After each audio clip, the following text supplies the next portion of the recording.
Kemudian setelah kita selesai berwudu, dianjurkan untuk membaca syahadat dan berdoa setelah berwudu.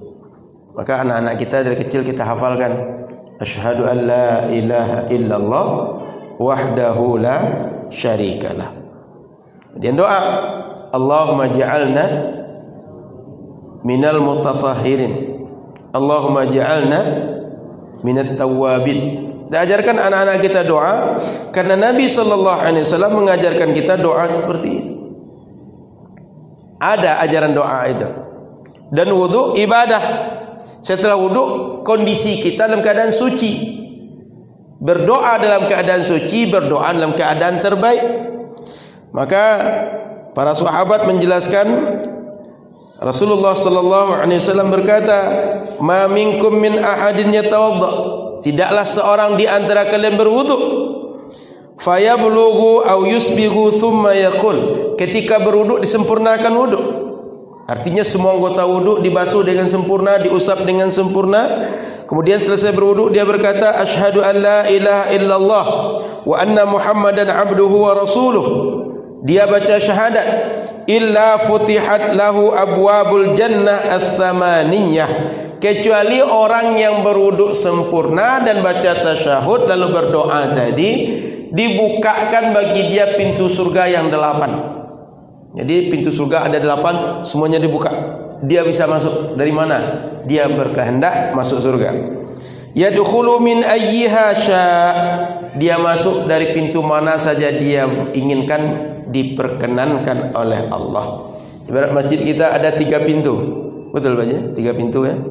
3 ini dibuka semua. Orang yang tadi berwudu di dunia dengan sempurna lalu baca syahadat setelah wudu, silakan masuk dari pintu depan saya ini, kanan saya, kiri saya, silakan yang mana suka. Dan boleh jadi tengok dari sini nampak dalam itu indah betul. Nampak itu oh lain lagi indahnya. Nampak itu lain lagi indahnya. Lebih suka masuk dari situ dibanding kiri dan kanan misalnya. Kan begitu kita. Kalau masuk satu ruangan kita tengok, oh mana yang cantik, di mana posisi duduk yang bagus. Kita tengok-tengok. Kita pilih, oh bagus di sini masuk. Di akhirat nanti orang yang sempurna wudu lalu baca asyhadu an la ilaha illallah wa asyhadu anna Muhammadar Rasulullah, dia masuk surga dari pintu 8 pintu surga, boleh masuk dari mana yang dia suka. Dalam riwayat Imam Tirmizi ditambahkan, Allahumma ja'alni minat tawwabin wa ja'alni minal mutatahhirin. Tambah lagi doa sikit, ya Allah jadikan aku di antara orang-orang yang bertaubat. Ya Allah jadikan aku di antara orang-orang bersuci. Bersuci secara zahir, bersuci secara batin.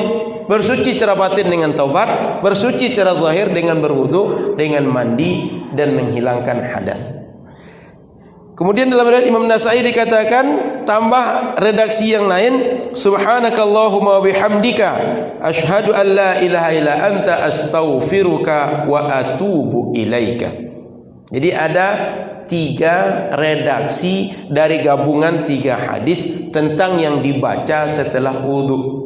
Maka kita minimal asyhadu an la ilaha illallah wa asyhadu anna Muhammadan abduhu wa rasuluh. Allahumma ja'alni minat tawwabin, Allahumma ja'alni minal mutatahhirin. Minimal itu kita baca. Baca seluruhnya lebih baik.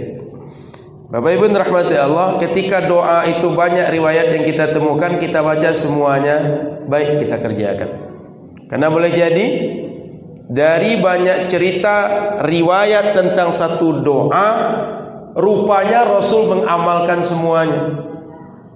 Nah, ketika kita amalkan semuanya berarti kita mengamalkan semua doa yang datang dari Rasul. Karena ketika banyak riwayat itu ada kemungkinan setiap riwayat tadi betul adanya seperti itulah yang dikerjakan Rasul. Namun karena periwayatnya keadaannya tidak sama, kedudukan hadis ada yang sahih, ada yang hasan, ada yang dhaif. Kenapa?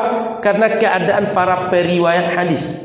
Hadis Nabi tak perlu kita keragui, tapi periwayatan hadis Nabi itu yang perlu diteliti. Maka Bapak Ibu, kalau ada para ulama mengamalkan satu hadis, tak mengamalkan hadis yang lain, bukan berarti mereka menolak hadis Nabi. Tapi menurut mereka, hadis yang mereka tolak jalur periwayatannya atau redaksi dari riwayat yang diterima ini ada yang perlu dipertimbangkan.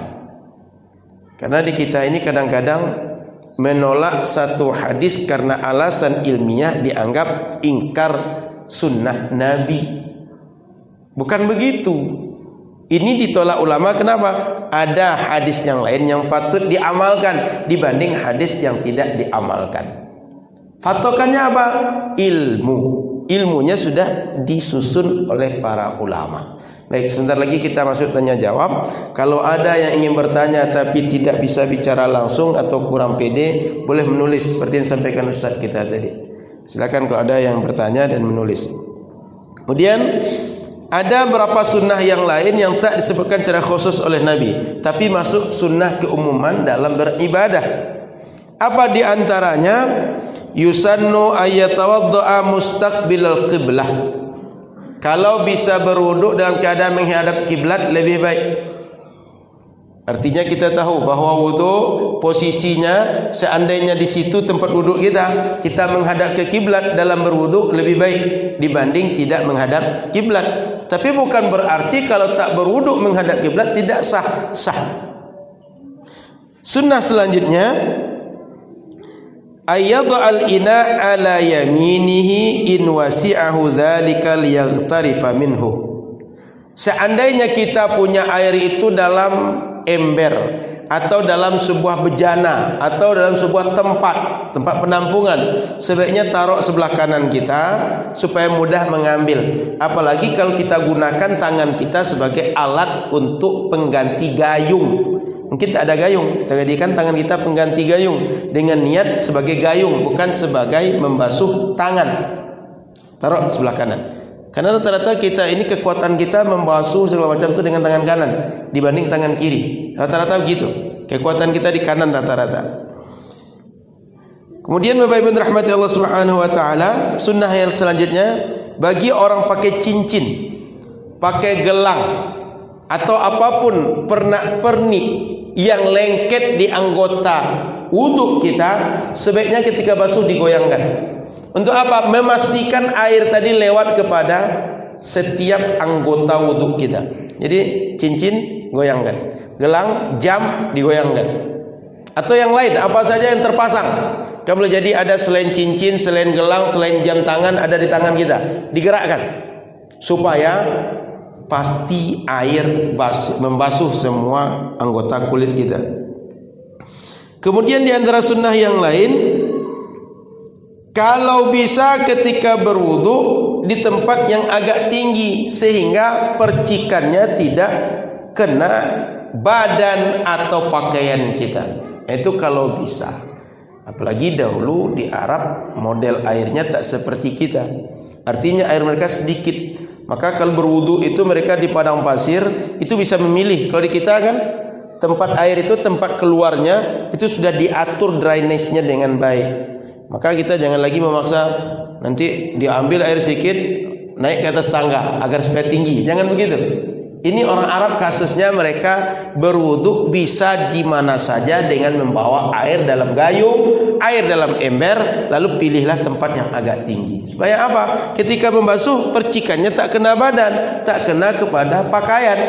Karena yang namanya tempat terbuka, jangan-jangan di situ pernah ada kotoran binatang.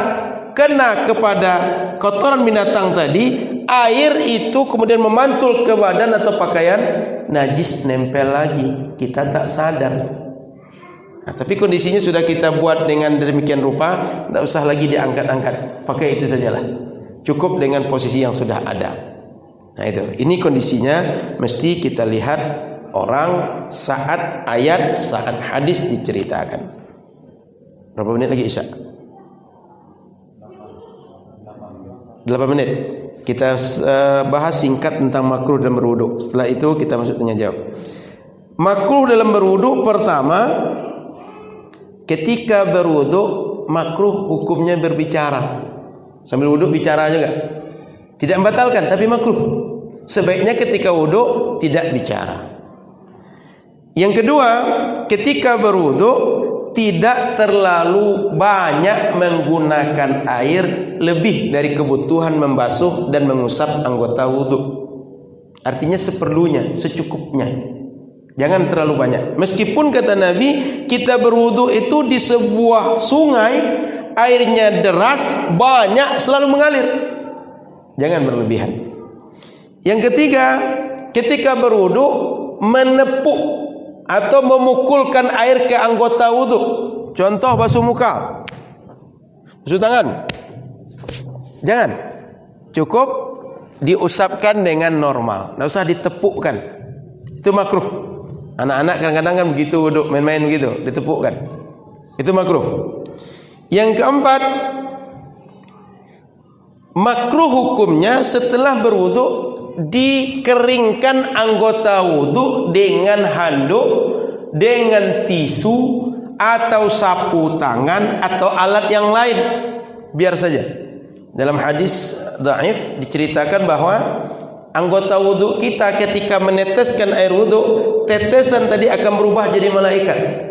Dia akan terbang ke arasy, lalu dia akan bertasbih, dan di akhirat dia akan menjadi saksi untuk kita, dan pahala tasbihnya akan mengalir kepada kita. Maka dalam hadis Nabi, makruh hukumnya kalau kita berwudu diusap atau dikeringkan anggota wudu kita, baik dengan handuk atau yang lain. Yang kelima, minta tolong kepada orang membasuh anggota wudu padahal kita tak ada udzur. Tolong basuh tangan saya. Kan bisa saja. Dan itu sah. Kalau tangan kita dibasuhkan orang itu sah. Muka saya mau wudu, tolong basuhkan. Itu sah. Kaki saya itu sah.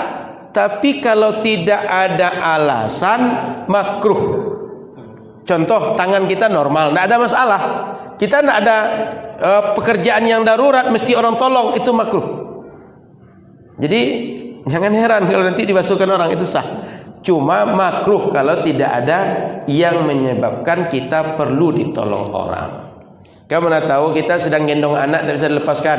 Saya tidak bisa wuduk kecuali anak saya ini harus saya gendong terus. Tolong basuhkan. Anak gendong juga, nah itu boleh. Sah wuduk begitu. Namun kalau tak ada alasan, makruh. Kalau ada alasan, tidak makruh. Kemudian yang makruh selanjutnya, tarkul mubalaghah fil madmadah wal istinsyaq lis-shaimi. Saat puasa jangan terlalu dalam menghirup air ke hidung dan jangan sampai terlalu dalam ke tenggorokan saat kumur-kumur sehingga bisa tertelan. Jadi bukan tidak boleh orang berpuasa berkumur-kumur dan masukkan air ke hidung. Boleh, tapi cukup sekedarnya, cukup bagian di depan kalau hidung, kalau mulut hati-hati jangan sampai tertelan. Jadi boleh berwudu bagi orang puasa dengan kumur-kumur, masukkan air ke hidung, hati-hati saja jangan sampai tertelan. Wallahu a'lam.